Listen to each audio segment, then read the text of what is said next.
Aujourd'hui, nous faisons ce rassemblement devant la sécurité sociale. Ce choix n'a rien d'anodin. Il rappelle simplement notre attachement à la sécurité sociale qui, même si elle est sans relâche attaquée, reste encore un modèle pour les salariés d'autres pays. Depuis le début des manifestations et actions contre la réforme des retraites, l'ensemble des associations et syndicats du groupe des 9 avons été présents. Nous y avons montré à de multiples reprises notre opposition au projet de réforme des retraites en répondant en nombre aux différents appels de l'intersyndicale. Nous avons pris une place importante pour rappeler notre attachement dans les luttes intergénérationnelles en étant aux côtés des salariés et des jeunes dans cette lutte inédite, unitaire. Pour autant, en tant que retraités, nous avons aussi de quoi revendiquer et réclamer une juste revalorisation de nos pensions et retraites. Nous subissons de plein fouet l'inflation. Les mobilisations de l'année de 2022 des retraités, et plus particulièrement celle du 24 mars, ont incité le gouvernement à accorder une augmentation de 4% au 1er juillet. Mais ne nous y trompons pas, cette revalorisation a été obtenue parce que nous étions en période électorale. D'ailleurs, aujourd'hui, l'inflation annoncée est de 2,8 depuis les 4 premiers mois de l'année 2023. Cela ne tracasse pas le gouvernement, il n'y a pas d'élection en vue. Pourtant, depuis un an, les prix des produits de première nécessité et des dépenses incompressibles augmentent bien plus que les 6% de l'inflation officielle. Gaz, 80%.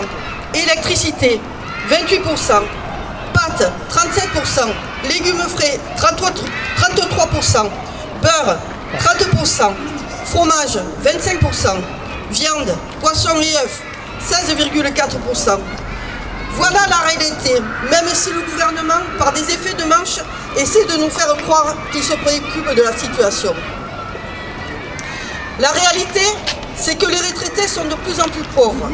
13% ont recours à des associations caritatives, à des magasins de déstockage pour se nourrir, 22% renoncent à des soins et 49% des dépenses telles que la culture, le sport et les loisirs. 33% accèdent difficilement au transport urbain et l'écart se creuse dans les zones rurales. Et cela n'ira pas en diminuant si demain les salaires n'augmentent pas. Il y a de fortes chances pour que cette pauvreté s'accentue. Pour rappel, qui a promis de se faire élire en 2017 avec moi, le pouvoir d'achat des retraités sera préservé? Qui, une fois élu, a aussitôt baissé de 1,7% les pensions de 30% des retraités en augmentant la CSG? Qui, en 6 ans, a fait baisser le pouvoir d'achat des retraités de 7,6% et a fait perdre plus de 2 mois de pension et même 9,4% et 3,3 mois pour les 30% qui ont subi la hausse de la CSG. C'est la même personne, le président Emmanuel Macron. Les prix flambent et c'est maintenant que les pensions de base et complémentaires doivent augmenter. Les retraités ne peuvent pas attendre le 1er janvier 2024 pour une augmentation de leur pension. L'argent, il y en a. La preuve, les entreprises du CAC 40 ont déjà enregistré 73 milliards de profits au 1er septembre 2022, soit plus de 24%. Dans l'immédiat, nous revendiquons une revalorisation immédiate de toutes les pensions, y compris les complémentaires, Argic, Arco, MSA, Ircantec, fonctionnaires, pour compenser l'inflation depuis le 1er janvier. Au-delà des mesures de rattrapage des pertes du pouvoir d'achat constatées depuis au moins 2017, une pension au minimum au SMIC, l'indexation des pensions selon le salaire moyen, ce qui assure la solidarité entre les retraités et les salariés.